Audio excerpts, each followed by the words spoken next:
I just want to say good afternoon to everyone and welcome to the Center on Health, Risk, and Society's Spring 2021 seminar series. I'm Kim Blankenship. I'm the acting director of CRIS, which is housed in the Department of Sociology in the College of Arts and Sciences. And CRIS has as its mission to promote and support transformative, multidisciplinary research so as to understand and address the social context and structural drivers of health and ultimately to advance health equity.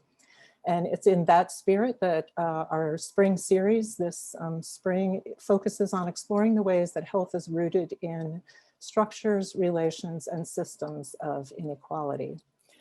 Before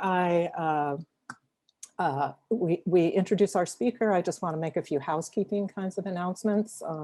You've probably noticed that we are recording this event, which makes it possible for people who cannot attend at this time to be able to see it at another time.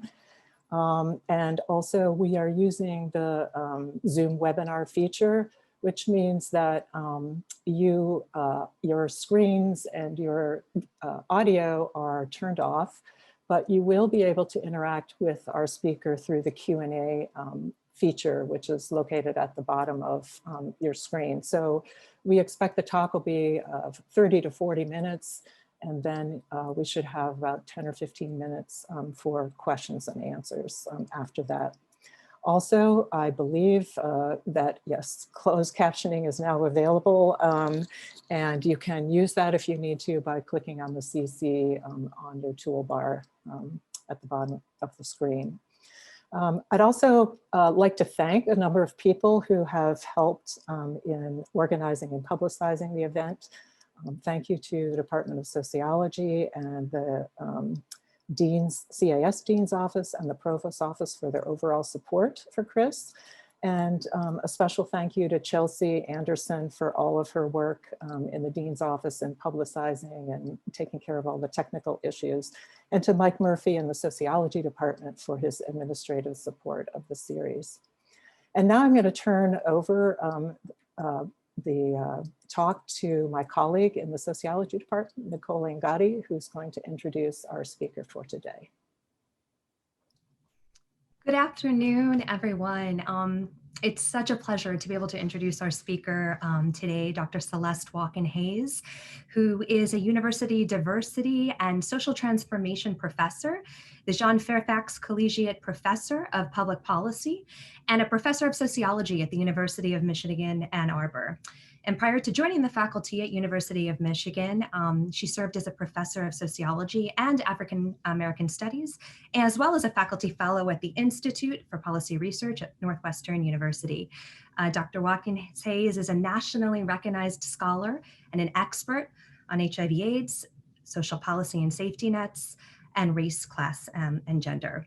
So her latest book, Remaking a Life, How Women Living with HIV/AIDS Confront Inequality, which I'm very much looking forward to assigning in my courses in the years ahead, was published with the University of California Press in 2019, and is an examination of the decades-long transformation of the AIDS epidemic told through the voices of over 200 female AIDS activists, policy officials, advocates, and women living with HIV/AIDS who have been on the front lines of the fight.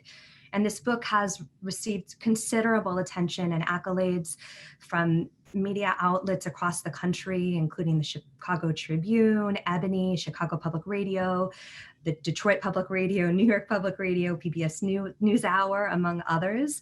And the book itself has received several awards, including the Elliott Friedson Outstanding Publication Award from the American Sociological Association Medical Sociology section, the Distinguished Book Award section from the ASA section on sex and gender, the Betty and Alfred McClung Lee Book Award from the Association for Humanist Sociology, the Mira Komarovsky Book Award from the Eastern Sociological Society, and the Allison Pipemeyer Book Prize from the National Women's Studies Association. And in addition to her books and academic articles and essays, Dr. Watkins-Hayes has published pieces in the New York Times, The Atlantic, Chicago Magazine, and other media outlets. Dr. Watkins-Hayes holds a PhD and an MA in sociology from Harvard University and a BA from Spelman College. She served on the board of trustees of Spelman College for over a decade in various leadership roles, leading the search process for the college's 10th president. And she serves currently on the board of directors of the Detroit Institute of the Arts. So on behalf of the Center on Health Risk and Society, the College of Arts and Sciences, and the broader American University community, welcome Dr. Celeste Watkins-Hayes. Thank you so much for being with us today, and we're looking forward to sharing this time with you. Thank you, Nicole. Truly appreciate it. And thank you to Kim and to Chelsea and Dylan and everyone who has worked so wonderfully to make this visit happen. I'm so honored to be with you. I wish I could be there in person, but I am thrilled to be here with you virtually. So I am going to share my screen. And if you all could just give me a nod, or Nicole will just let me know if it's not visible, but I suspect that it is. So what I want to talk today about is my book. And one of the things that I always like to do when I start the book is just to note the progress that we've made as it relates to the HIV/AIDS epidemic. So what you see here is the estimated number of people living with HIV, diagnosed and undiagnosed, compared to the number of AIDS deaths. And what you see is the precipitous decline in the number of AIDS-related deaths since the introduction of highly active antiretroviral therapy in 1995, and the rise in the number of people living with HIV. And that is a story both about the efficacy of the drugs that make it possible for people to live longer lives when diagnosed, but also the troubling reality that we still see about 40,000 new infections every year. So one of the things that I think is important to note is the critical role that health activism played in moving the needle in the directions that I just showed you. When we think about the movement of HIV/AIDS from a death sentence to a manageable chronic illness, we often tell a story about the medications themselves, the advent of highly active antiretroviral therapy, and the important work of scientists in creating those new tools. But they were nevertheless pushed and encouraged along the way through a cadre of HIV activists. And we often think about ACT UP. The photo at the top left, you see their emblem at the top left as well, in terms of silence equals death. This is often the narrative of how we think about HIV/AIDS activism, this very important group of people speaking up to save their lives. But one of the things that I do and others do in kind of complicating and providing a more comprehensive understanding of our HIV history is the way in which women and people of color have also been part of the fight around HIV/AIDS. So one of the famous taglines of women HIV activists, for example, but you also hear this among people of color, is nothing about us without us. That is to say, when we think about policy, when we think about biomedical tools like highly active antiretroviral therapy and bringing drugs to market, when we think about the cultural representations of how our society understands HIV/AIDS, nothing about us without our inclusion, without our voice, without our contributions and input. So the photo in the middle that you see of the conference room is of a group of HIV/AIDS activists who are working together to create a racial justice statement as it relates to work within HIV. They come from and part of a trajectory of a long history of people of color who have been involved in HIV work. If you look at the bottom, the banner, People of Color Mobilizing Against AIDS, is a photo from the 1980s that shows that although often small in number and not as visible, they have nevertheless been part of the fight. And as we look at kind of current day activism, when we think about U equals U, the message behind U equals U is the following. We now have the biomedical tools to end the HIV/AIDS epidemic. We now are in a situation with highly active antiretroviral therapy. People can take those medications and get their viral loads to undetectable levels. So that's where the first U comes from. And if you have a viral load that is at an undetectable level, despite being being HIV positive, the science demonstrates that you can't sexually transmit HIV. And that's why you see untransmittable. So the bottom right represents some photos of some people who have been working in that effort.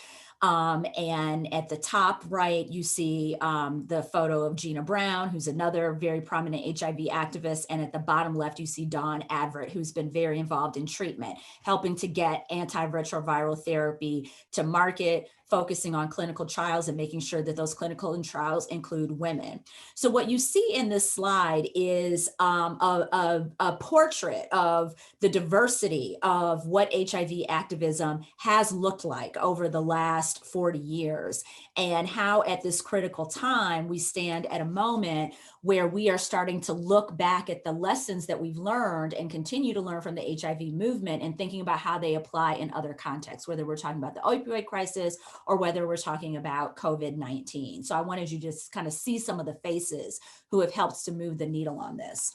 Despite this significant progress in the HIV/AIDS epidemic, we still have some stubborn disparities, which is not surprising to this group as it relates to the epidemic. So although anybody can be exposed to HIV, it is universal as an infectious disease. It nevertheless has disproportionate impacts on certain populations. So on the left, you see diagnoses among specific groups. You still see that MSM, men who have sex with men, gay and bisexual men, are still disproportionately impacted by the epidemic.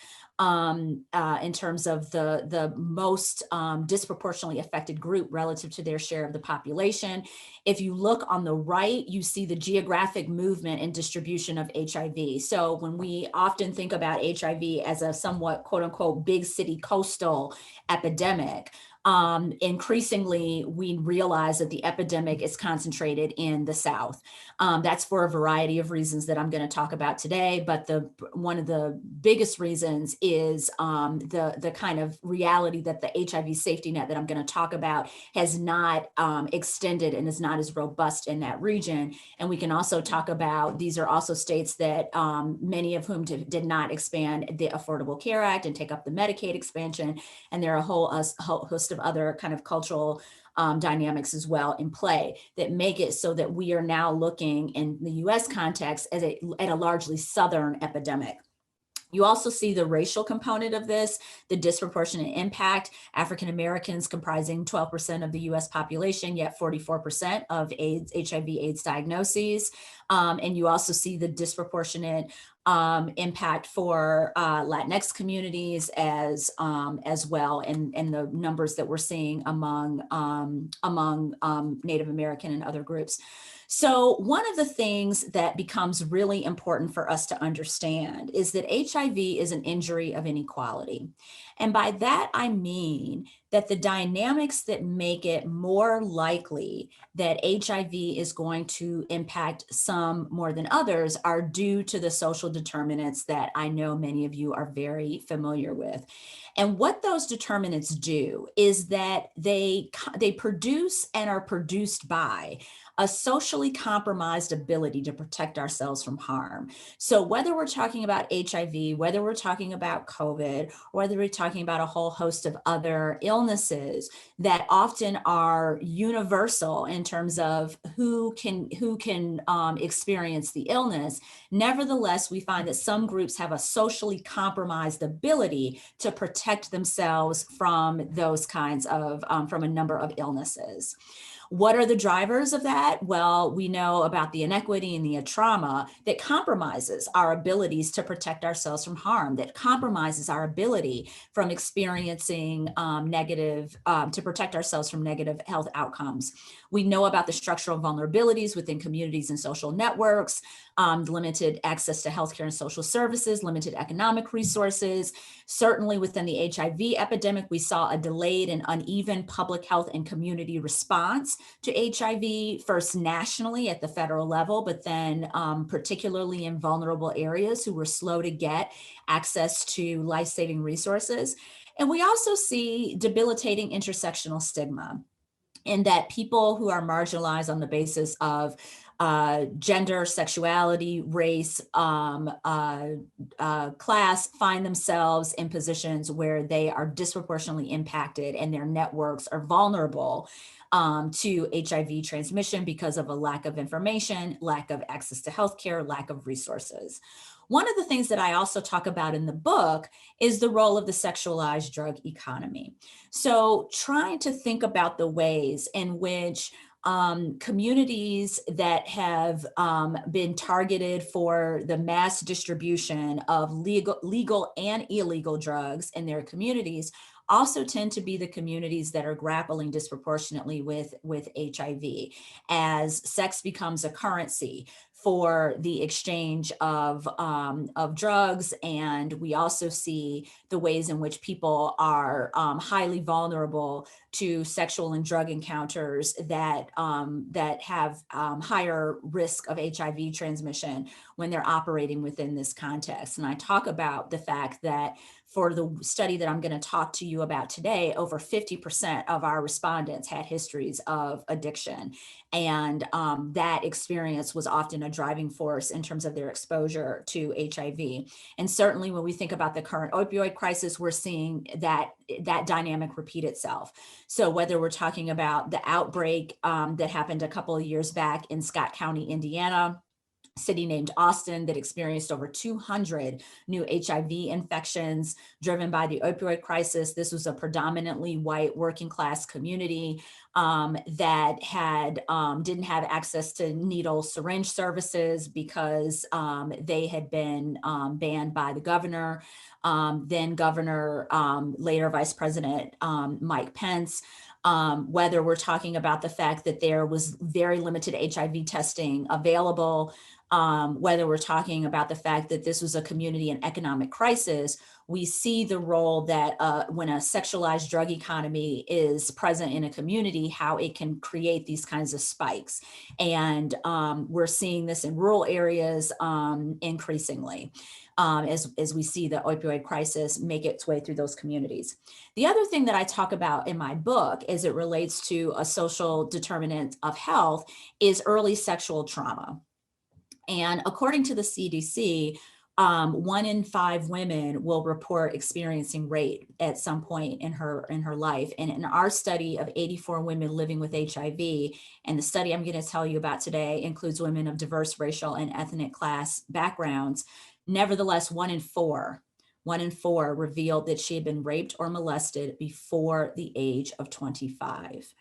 And what we are able to know from the literature, and I also find this in my book, is the ways in which those early sexual traumas really set a stage for subsequent negative health outcomes. Often addiction, drug and alcohol use becomes a form of self-medication leading to addiction. Women in our study had difficulties negotiating safe sex practices and sexual boundaries because they felt often powerless over their own bodies. We also talked to women who talked about their multiple sexual partners as a representation of their struggle to set sexual boundaries. So from a young age, women kind of getting the message their bodies are not their own, and how that subsequently creates a context in which they will engage in drug and sexual behavior that heightens their risk for HIV. So documenting these things, I think, is very, very important, but it's also important to ask, what then, right? So how do human beings improve their lives and navigate these institutional, structural, and individual traumas? And what are the conditions that best support transformative change? So moving from this lens of documenting the inequities to beginning to think about transformations that might be able to take place and how we support those transformations. And how we help people move along that kind of trajectory of mobility, of improved quality of life. So the work that I'm going to talk to you about today is based on what I called the Health, Hardship, and Renewal study that was the basis for Remaking a Life, my book. So the study started, if you look on the left, with the sister-to-sister study. And it included 30 Black women living with HIV in Chicago. My goal was really just to understand the social dynamics of Black women living with HIV in Chicago. You see their disproportionate numbers relative to other women. And I was really just trying to understand the social dynamics.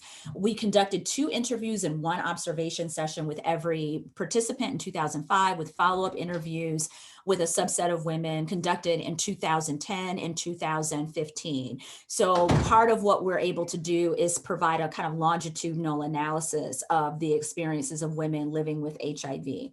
As it relates to the observation, we asked women to allow me or my research assistant to visit with them, to tag along with them at a site where their HIV status was known and salient. So whether it was a doctor's visit or a support group meeting or an HIV activist event where they were speaking, or a social service agency visit where they were getting services, we were really trying to understand how women kind of navigate institutional spaces and what that can tell us about the experience of living with HIV. Nevertheless, we wanted to think about a broader group of women. So we launched the Snapshot study in 2010. This is a group of 84 women living with HIV of diverse racial, ethnic, and class backgrounds that were interviewed between 2010 and 2012. Among this group, you see the column on the right is probably the first place to rest your eyes. It's the percentage of national HIV cases among women at the time that we began our interviews. You'll see the numbers in terms of 64% of women living with HIV in 2010 were Black women. For us, our respondent participation percentage was 42%, because we wanted to also make sure that we heard from Latinas and white women as well. So you see our percentage and our frequency in terms of the number of women in the groups that, the racial groups that they came from. You'll also see at the bottom their class, there's some information about their socioeconomic status. You'll see that this is a disproportionately low income group. That is not unusual when we think about women living with HIV. Men living with HIV have a much bigger amount of class diversity among that community, but for women, disproportionately, not exclusively, but disproportionately low income. But you notice that we still nevertheless had some women of higher socioeconomic status as well. So in the book and during Q&A, I'm happy to talk about the significance of class and what the experiences were like for middle class women, because they're going to be a little bit different from what I'm going to talk about today. One of the things we also thought was really important as I navigated these different institutional spaces with my participants was the role of what I call the HIV safety net. So this is the community of HIV activists and advocates and physicians and service providers, both healthcare and social service providers, policy officials who are part of the community that is focused on HIV. So I interviewed 75 individuals, both in Chicago, where I did the research, but also nationally, to better understand the national story of the building of the HIV safety net between 2010 and 2018. So this is kind of the empirical work on which I'm grounding my arguments for today. So what I want to do is very briefly tell you about my respondent, Dawn, who told me throughout several interviews her life story. And her story begins the book, Remaking a Life. And Dawn grew up in a context that is very similar to many of my respondents. So she serves as an anchor for the book because her experience ends up being quite emblematic of the women that I talked to. She grew up in a working class community in Chicago.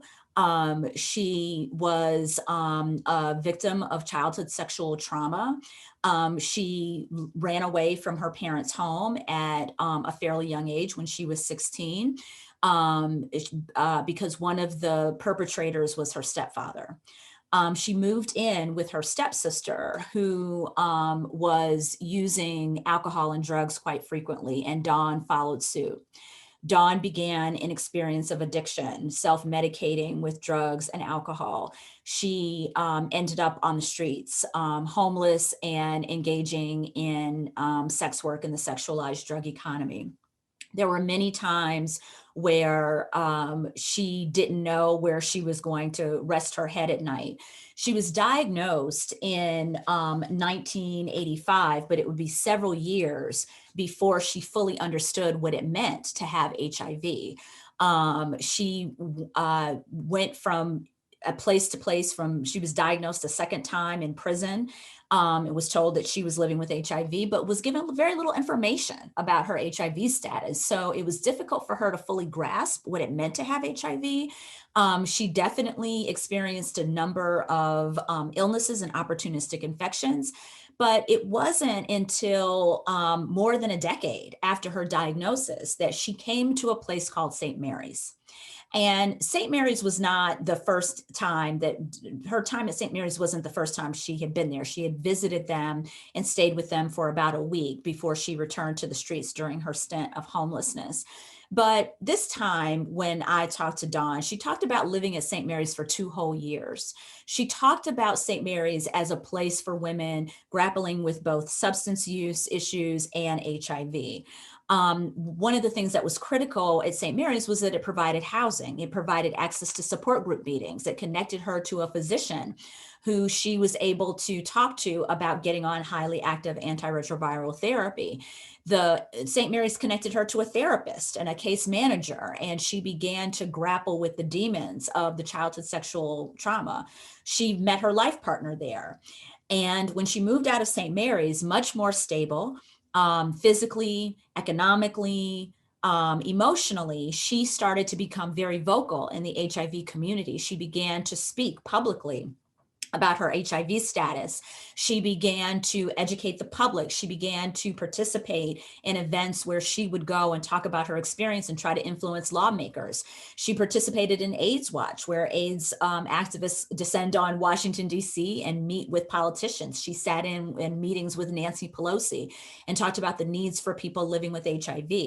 So one of the things that became really important for me sociologically was to understand Dawn's trajectory, to be able to tell that story of the trauma in her life, but also to grapple with this mobility she had experienced, to be able to tell a story about that. And what Dawn said to me was this very complicated statement, which is, if it weren't for HIV, I'd probably be dead.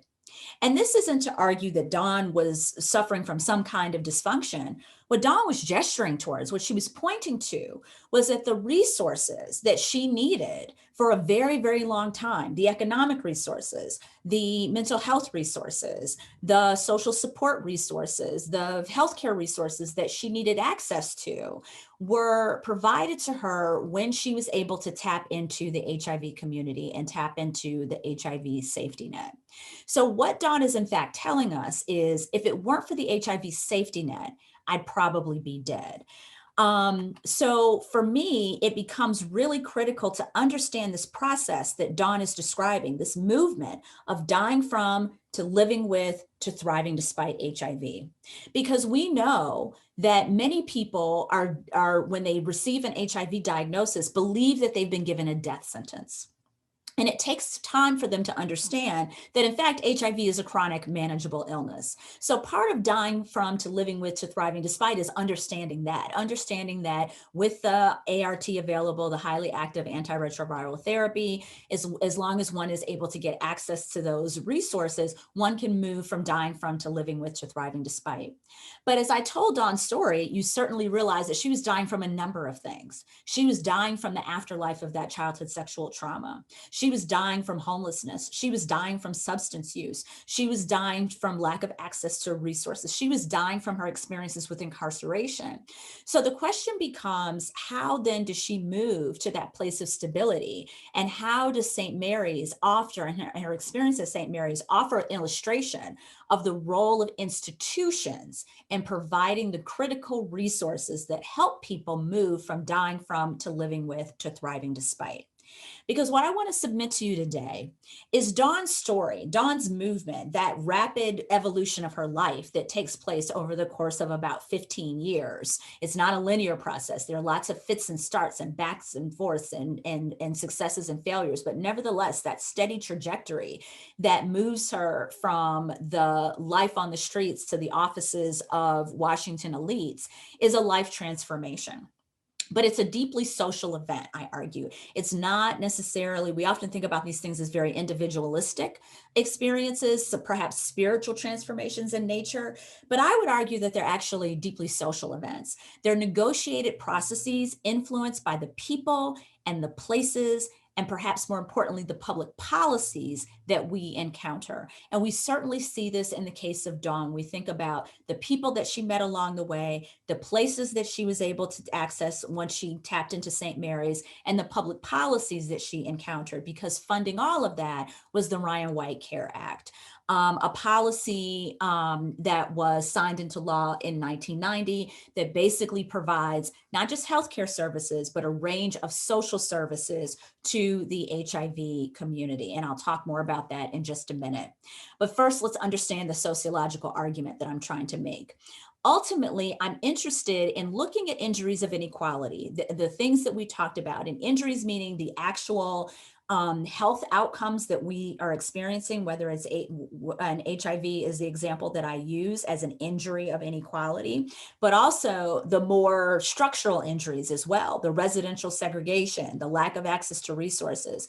And I'm trying to understand how people create survival and coping strategies to navigate those things that sometimes undermine their health. So certainly, addiction was something that was a strategy that Dawn was utilizing to be able to cope, but it turned out that it was undermining her health severely. So part of what I documented in Remaking a Life is how people create their pre-transformation survival and coping strategies. And as I described, a number of our women did this through the sexualized drug economy, a number, but not all. But then I talk about a cognitive shift that happens among my respondents. And I hear women describe this through terminology like, I just got tired, or I got sick and tired of being sick and tired, or I just couldn't take it anymore, or I realized that I didn't want HIV to take me out, or I realized that drugs were going to kill me before HIV did. Nevertheless, there's some moment in which, or a series of moments where women in my study started to realize that the strategies that they had been using to survive were no longer going to be tenable for them if they were going to survive HIV. HIV rendered many of their strategies impossible and tenable. And Dawn quickly realized that if she was going to survive living with HIV, she had to get her addiction under control, right? Because that would limit her life and limit her ability to take care of herself and get on HIV medications and take them consistently. But I argue that it takes more than just a change in mindset, right? It takes more than a cognitive shift to be able to see the radical life changes that Dawn experienced. There had to be a safety net to catch her. There had to be institutional resources and policy resources to be able to help Dawn realize and actualize that cognitive shift. So in my work, I talk about the role of the HIV safety net in the institutions, the framing institutions that help frame for Dawn and so many other women what it's going to mean to live with HIV. How can they get access to information about it? How can they understand through a language and build community around it? How can they get access to those institutional brokers to borrow from Mario Small that are going to be helpful to help them cope with HIV, but also all of the other challenges that they're facing. And then from there, I talk about how women then remake their lives. What are their lives on the other side of that? And this model is obviously, simplistic in many ways. As I said, this can be decades in the making in terms of a process. But nevertheless, I found this process to be in existence time and time again. And I also have the bidirectional arrows between cognitive shift and institutions, because sometimes women come into the institution and that's where they experience the cognitive shift. And for other women, it's the other way around, right? So this is the transformative project that is at the heart of my book project. What is this HIV safety net specifically? And what is it that they're doing that is, I'm arguing, so helpful for individuals? So the HIV safety net is a global network of health service providers, health and social service providers, activists, advocates, researchers, and policymakers who create and operationalize the HIV response. So those photos that you saw in the beginning of my talk, those are people who have been actively involved in helping to build the HIV safety net. They've been using their voice to help to build this infrastructure. What is the infrastructure? It's access to healthcare. It's access to economic assistance, whether that's people who are employed within the HIV community or people who get access to government assistance, disability assistance, people who get access to job training services. The third thing that the HIV safety net provides is social support, creating support groups and a case management structure and a peer support structure where there's a very strong emphasis on people living with HIV, mentoring other people who are living with HIV, sharing their stories, sharing their struggles, and sharing information, and building community around this health diagnosis. And then finally, what the HIV community does very effectively, I argue, is that they provide an on-ramp to political and civic engagement. They move, to use Steve Epstein's term, they move patients to become activists and really to learn how to use their voice to speak out. So I'm arguing that when we think about Dawn's story, when she talks about, if it weren't for HIV, I'd probably be dead, she's talking about, if it weren't for what you see on this slide, I'd probably be dead. If it weren't for this community and this infrastructure and this safety net that has helped her and so many other women in my book move from dying from to living with to thriving despite. Right. And during Q&A, I'm happy to talk about the cases where women didn't move, where they stayed stuck, where they struggled. But the short answer is, for women who were grappling with so many traumas that were just unwieldy, who were still involved in addiction and grappling with addiction, who were still deeply in the throes of a mental health issue that was largely untreated. Those are the women who tended to struggle the most and struggled and weren't able to necessarily fully realize that trajectory. Or if there were cases of institutional failure, where something on this visual that you see here broke down and women weren't able to access the services that they needed in order to move along that trajectory. So in summary, what am I saying in terms of this transformative project for women? I'm arguing that it's a multidimensional, non-linear process by which individuals fundamentally shift how they interpret, how they strategize around, and how they tactically address struggles related to trauma and complex inequalities that affect their everyday lives. It entails the adoption of a radically different set of practices and approaches to negotiate questions of physical, social, economic, and political survival and mobility. And I saw this time and time again, including in the case of Dawn, when we think about the movement and trajectory of her life. And the transformative project involves altering the ways in which one engages in interpersonal interactions on the micro level, with institutions and neighborhoods on the meso level, and even with policy arrangements and macrostructural arrangements through public policy. We see here just how meaningful that safety net proved to be for women in my study. If you look at the red rectangle you see, we asked women how often, or do they visit or talk to someone at an HIV social service or HIV focused agency group or healthcare provider at least once every 1 to 3 months. And first of all, what's striking is how many women reported on that top line that yes, they are connected to the HIV safety net. This is in the city of Chicago that has a web of HIV services. If I conducted this study in some of our communities in the South where we're having higher amounts of epidemic, I suspect I would see different numbers here in some communities, and also in rural communities where the safety net is not really as built out. The other thing that's really important to notice is not just women's level of connectedness, but how they're connecting and what they're connecting for. So it's not just that women are connecting for medical care. It's not just about getting access to the drugs, to the highly active antiretroviral therapy. Actually, the majority of women are using the HIV safety net to do that and get access to social services. Again, because they're grappling with a construct of dying from that is dying from so many other inequities and challenges that this HIV safety net is proving relatively effective at helping them address. We looked at, how responsive has the safety net been to some of the needs that you've had. And you see these numbers in terms of, has the safety net helped you in terms of healthcare management? 89.6% say that it has helped them a great deal. We were struck by the linkage to care that was happening in the city of Chicago and its relative effectiveness. But what's so interesting is that this healthcare safety net was also doing a whole lot more, providing social stability for a lot of women who talked about the importance of the community itself and helping them get access to networks that were helpful and supportive and stabilizing, and also helping them get to a place of economic stability by providing job leads and helping them get access to economic resources through the government or through other sources. And then, yes, we also see that the HIV safety net has helped women with their political engagement in terms of using their voice to influence HIV policy.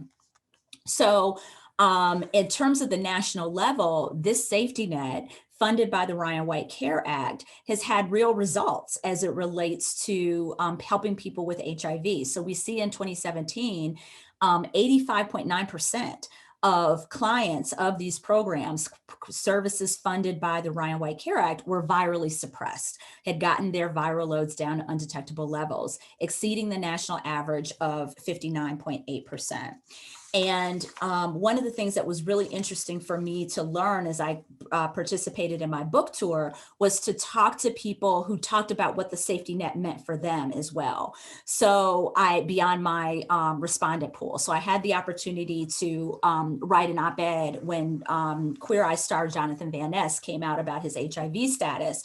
So you see the byline of the op-ed that I wrote. And I was subsequently invited by Jonathan to be on his podcast, Getting Curious, and if it's available on the internet if you want to hear us dialogue.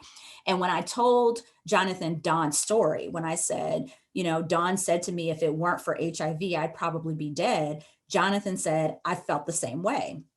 And Jonathan is a man of, racial and economic privilege, but Jonathan also is a survivor of childhood sexual trauma and has grappled with addiction and a whole host of other challenges, and has obviously and has been a survivor of homophobia and is very open about his experiences.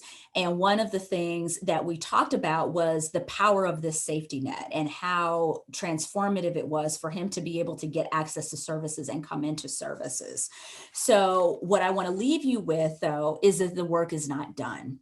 Because first of all, we've got to deal with the paradox that this research reveals, which is that access to the safety net that enabled women and other people, when we think about Jonathan's situation, to achieve significant and sustained life change dependent on them being HIV positive. It wasn't necessarily mental health struggles. It wasn't substance abuse struggles. It wasn't economic need. It was their status as a person who was living with HIV.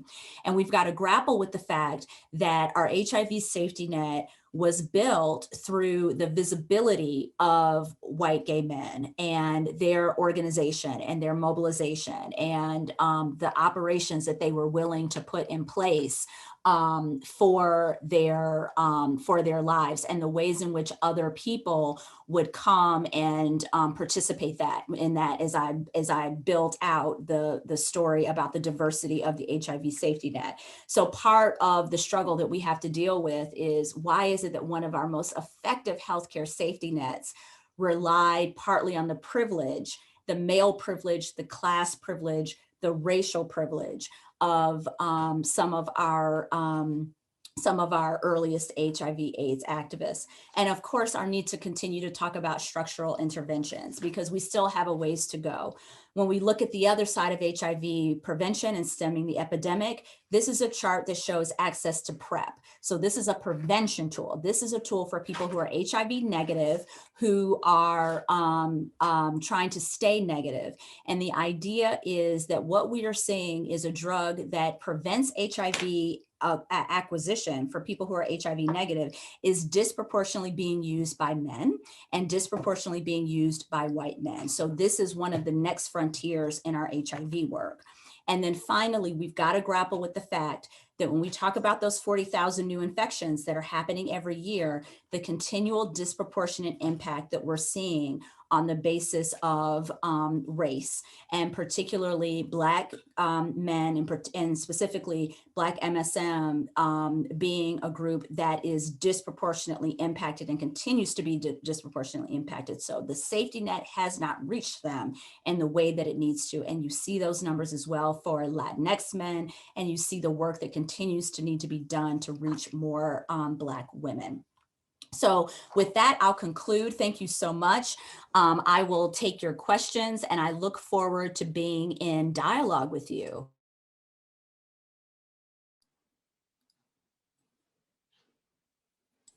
Okay. Okay, so we will now open the panel to discussion. Do we have, if you have questions, I'll give a minute or so. If anybody has questions, they can type them into the Q&A.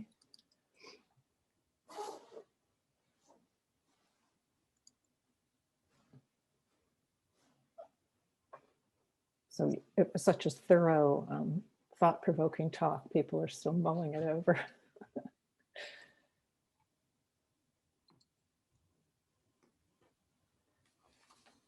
Well, I'll ask a question while others are framing their thoughts. And it's, you know, this was quite thought-provoking, and it really just at the very last, your very last point, you know, the inequities that we see now in the case of PrEP, and other just, you know, the incidence of HIV that you're clearly demonstrating, you know, how associated do you think that is with what you also said towards the end, you know, that to a large degree, although not exclusively, the activism was really organized by, and this safety net that you're talking about was organized by white, you know, and again, I don't want to diminish, because I think there was presence of women and and women of color, lesbians, maybe more behind the scenes and they get credit, but still, you know, a huge presence of more privileged, at least in terms of race and class, gay men. You know, so they're working on a safety net, presumably, that, you know, is effective for everybody, but is there to some extent, but is there an association between the persistent inequities and, you know, the history of this, the building of this social safety net, you know, in terms of, you know, who was most prominent, or at least whose issues were probably most policymakers and others were most responsive to? Yeah, that's a great question, because, you know, what's so interesting about the HIV story is there was the question of who was most visible. And then there was the question of what did the actual movement look like? And we've both kind of talked about it, but your mentioning of it bears repeating, in the sense that the mobilization effort was always a diverse coalition. But because some of the most visible actors in that coalition, and some of the earliest actors, and the actors who absolutely took up the charge and saw HIV as an existential threat to community, what was the gay community. So what you saw was the way that women often come into the movement is through their work through the LGBTQ movement. And then you start to see more heterosexual women come into the movement as well. First as nurses and providers who were working with AIDS patients, and then as women who were living with HIV themselves. So what you see are these kinds of waves of inclusion and involvement, but with different stakes involved in terms of their visibility. So one of the things that I saw through my research is the reluctance that a lot of women of color talked about to be highly visible in those early years. You know, I've got a story in my book where women talked about going to a conference and encountering ACT UP participants who were saying, okay, we're gonna go from this conference and we're gonna go out onto the National Mall, and there's going to be a demonstration. You're a woman living with HIV, come join us. And the women saying, I can't go out there. Like the rest of my community doesn't know that I'm HIV positive. People aren't talking about HIV in the larger Black community. I've got kids to be concerned about. What's it going to mean for them? Are they going to be ostracized in their community? Are they going to be taken away from me in some way and become wards of the state? Am I going to be demonstrated to be an unfit mother? So there were all of these ways in which what it meant to be an HIV activist looked different for different people, right? And for many women, their activism was much more within institutional walls. It was much more around advocating for clinic services, advocating for services for pregnant women, advocating within their doctor's offices to have kind of a build out of services, and creating these kind of small support groups of women where women could kind of come together. And then they slowly start to find their more public voice. So one of the things, and it's almost like private activism and public activism in some ways. So one of the things that's been interesting watching the HIV community operate are the tensions that creates.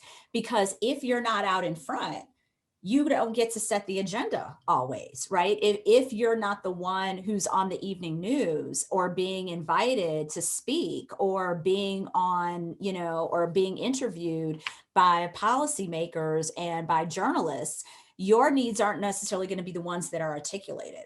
So part of what needed to happen was, first of all, educating the whole community about these issues so that people could speak up on behalf of each other, but also recognizing, well, how do we build up this cadre so that women and people of color have the resources and the support to be able to be more visible and to speak out more visibly. So part of what I think is so interesting is this is a very diverse health movement that had to struggle with its diversity, that had to ask itself and continues to ask itself tough questions about how power dynamics operate within the community. Because if you look at a lot of the major AIDS organizations on the national level, a lot of them still are not diverse in terms of who's running them in those positions. It's changing, but nevertheless, there's still work to be done. So I hope I answered your question, Kim, and if not, come back at me with okay. Well, I want to we've got a bunch of questions now in the chat. Sure. Oh, we do. Okay, yeah, wonderful. Yeah. Or not the chat, sorry, Q&A. Okay, terrific. So we have a question from Jessica. Would you consider the participants' embracing of HIV/AIDS as an identity key in accessing the safety net for HIV/AIDS? That's a great question. And I think that it kind of goes back to that cognitive shift. For some people, for most people, they came into services and then they embraced the identity. So most people talked about having the conversations with their doctors, and then their doctors being really instrumental in moving them into services, saying, why don't you go to this support group meeting? Why don't you meet with this other woman who's living with HIV, who is willing to talk to you? And through that, and through hearing other voices, people started to take on the identity. So I think that what's really important about that question is the role of healthcare providers as that kind of key entry point, but also the role of peer advocates and those voices also being a critical part of it. And for people to see themselves reflected. So I have respondents who talked about, my doctor had been talking to me for years about getting on medication, but it wasn't until I talked to another woman who was living with HIV that I was willing to do it. Because I wanted to hear, what was the experience like for her? Was she still able to have kids? What were the side effects, et cetera? So I think there has to be that partnership between, there's a role for healthcare providers to play, but there's also a role for these community members and peer advocates to play as well. Okay. I have a question from Laurie. Controlling for SES, were there any differences by race of women's ability to link and remain in care? Women of color often report having to grapple with many types of assaults related to gendered racism that white women do not have to experience as a result of white privilege. That's a great question. So one of the things that we definitely found, and part of it is because we were in the city of Chicago, there had been a lot of work that was done prior to my starting the research that helped Black women get access to care, that kind of broke down those barriers. And part of what Chicago meant was a bit of an embarrassment of riches, where what we saw Black women doing in terms of their access to care was getting access, but voting with their feet. So they were going to the provider who was known to be helpful for Black women, even if that person was halfway across town or fully across town. So they were getting access to care, but they were sometimes doing 2 and 3 buses to be able to get to the doctor that was known to be super supportive and to be a resource. And what I saw in the HIV support groups was that women would talk about different physicians and share information about where the best providers were. So it wasn't that there weren't enough providers, it was that people kind of had to funnel to find the ones that they thought would be most beneficial. Whereas for white women, what I found was, they had certain expectations for who their providers would be, but they didn't necessarily have to have the same logistical hoops to jump in order to find a provider who they felt comfortable with. So the logistical hoops question, I think, speaks to your question about access. The other thing that I saw, and this relates to, you didn't ask this, but I'll go ahead and mention the class dynamic. Middle class women really struggled within the HIV safety net. And oftentimes they only would interact with their physicians. It was them and their doctors. And the reason was because they did not want to take on that identity, going back to the first question, of being a woman living with HIV, because they were very worried about the social stigma. And they found that their concern was their loss of economic vulnerability as a result of their HIV status. For low-income women, getting access to those services was actually giving them access to economic resources. So if you were willing to come out and seek services as a woman living with HIV, you were able to access things that you previously hadn't been able to access. For middle-class women, the opposite was true. They were worried about a loss of resources. They were worried about a loss of job and a loss of private health insurance and a loss of stature that could come from being affiliated with the HIV safety net. So they tended to have a much smaller network, and as a result, a lot more social isolation. They didn't know any other women who were living with HIV. They really struggled in terms of mental health and depression because they were, largely isolated in that way. So those are kind of the race and class dynamics that we saw play out. Interesting. Well, we have several other questions, but we're sort of running out of time. So this is a good one to end on. Okay. From Alana. I loved seeing the trajectory of your research projects and how they fit together. What's current next for you in this line of research? Oh, that's a really good question. Let's see. I am still doing a lot of work with Remaking a Life and still writing different articles. So I'm working on an article on intersectionality right now. And I'm also kind of returning. I'm really interested in COVID, and I've been doing a lot of talks and discussion and analysis about, to what degree can we apply some of the lessons from HIV? To what degree is it not a similar case? So I've been writing some op-eds and doing some talks and little pieces about that. But I don't at this time have like my next big project.